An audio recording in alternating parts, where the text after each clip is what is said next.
Everybody, we're in 1 Corinthians chapter 4 today. 1 Corinthians chapter 4, the Apostle Paul continuing to write to the church at Corinth. And as he goes through this chapter, he gets to a part where he talks about imitation. Now, what does that mean? Well, let me read the verses to you and we'll talk about it for a second. Starting in verse 14. I do not write these things to make you ashamed, but to admonish you. He just wrote a whole bunch of things about how really he and Timothy and others, they look like fools for Christ, so that the believers at Corinth would be wise, meaning that their lives look foolish from the world's perspective, but it was really so that the Corinthians would be saved. But listen to what he continues. For though you have countless guides in Christ, you do not have many fathers. For I became your father in Christ Jesus through the gospel. He says there's a lot of people who could teach you and guide you throughout your path, but I, Paul, I'm the one who came and preached the gospel to you, and you believed, and so thus I'm your father in the faith. I urge you then, be imitators of me.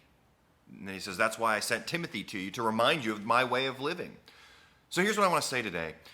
Who do you have in your life that you imitate? Now, ultimately, we want to imitate Christ, no question. But that's hard to see. We can read about Christ in His Word, and the Spirit can help us. But God also desires for us to have godly people who are further along in the journey than we are, who follow Christ. And as they follow Christ, we look at them and we follow them as far as they follow Christ. And so it gives us a very tangible, visual thing to see of what it means to follow Christ.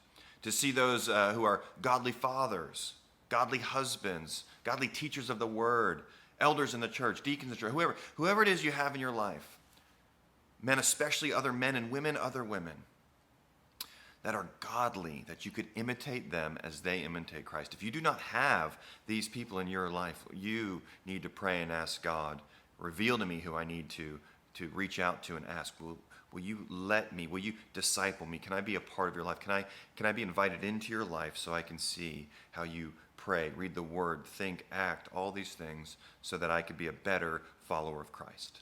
Have a great day today.